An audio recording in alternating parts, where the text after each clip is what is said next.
मंडळी, मागच्या व्हिडिओमध्ये मी थोडीशी तुम्हाला कल्पना दिली होती. एक छोटंसं सरप्राईज मराठी सिनेमासृष्टीतले दिग्दर्शक म्हणजेच दिग्पाल लांजेकर सर यांच्याकडनं दिलं गेलं होतं. ते म्हणजे असं की एक मोशन पोस्टर रिलीज झालंय.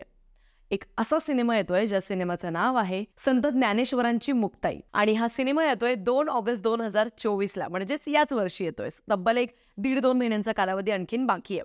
सो आता संत ज्ञानेश्वर माऊली जर का बऱ्याच महाराष्ट्रात सुद्धा बरेच असे जिल्हे आहेत जिथे त्यांचं कार्य किंवा त्यांनी रचलेले अभंग, त्यांनी ज्या सुंदररित्या आयुष्यभर त्यांनी काम केलंय जनतेसाठी, समाजासाठी, ते अजून फारशा लोकांना माहिती नाही आहेत.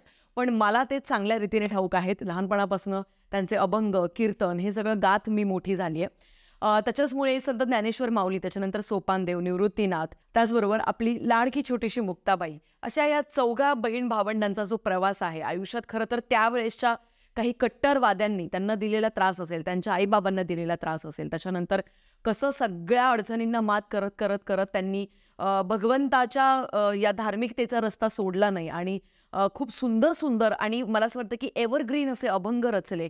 रेड्याच्या तोंडून वेद वदवणं असेल, त्याच्यानंतर चांगदेव महाराजांचा अहंकार मोडणं असेल, त्याच्यानंतर ताटी लावून बसलेला आपला भाऊ आणि त्या भावासाठी अभंग रचणारी आपली गोड अशी मुक्ताई, त्याचबरोबर आपल्या याच मुक्ताईने ज्ञानेश्वर माऊलींच्या पाठीवर कसे मांडे भाजले, हे सगळं काही या सिनेमात कदाचित आपल्याला पाहायला मिळेल. आणि मी प्रचंड एक्सायटेड आहे, कारण का मी लहानपणापासून पंढरीची वारी करणारी व्यक्ती आहे. आमच्या संपूर्ण कुटुंबामध्ये ते एक वातावरण आहे भक्तिमय.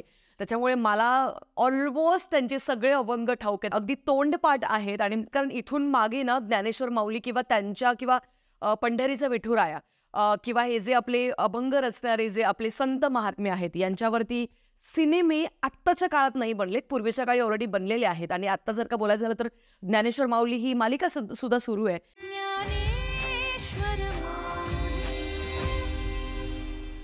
पण मला असं वाटतं की जो आत्ताच्या काळातला थोडासा एक ॲडव्हान्स टेक्नॉलॉजीज वापरून जो एक सिनेमा बनवणं गरजेचं होतं, ते आता दिग्पाल लांजेकर सर घेऊन येतात. मला प्रचंड आनंद होतोय. आय कांट टेल यू मी किती खुश आहे हे मोशन पोस्टर पाहिल्यानंतर. सो 2 ऑगस्टला हा सिनेमा येतोय आणि आत्ता तर अजून टीजर ट्रेलर काही आलं नाही. नक्की कुठले कुठले प्रसंग ते ह्या सिनेमाद्वारे आपल्याला मांडणार आहेत, कारण का या सिनेमाची कथा सगळी मुक्ताईच्या आपल्या आजूबाजूला फिरणारी असणार आहे. तर हे सगळं आपल्याला पाहायला मिळेल. So for that trailer, teaser जसं येईल त्या हिशोबाने आपण याचा व्हिडिओचा जो रिव्ह्यू आहे तो सुद्धा नक्की देणार आहोत. बाकी तुम्हाला हे सरप्राईज कसं वाटलं? कारण का शिवराज अष्टक निर्माण करणारे आपले दिग्पाल लांजेकर सर फायनली या सुंदर रीतीचा आणि आगळ्या वेगळ्या थाटणीचा हा एक सिनेमा घेऊन येणार. त्याच्यामुळे मी भयंकर एक्सायटेड आहे. पुन्हा एकदा सांगते, भेटूया पुढच्या व्हिडिओमध्ये. तोपर्यंत प्लीज काळजी घ्या. Peace out.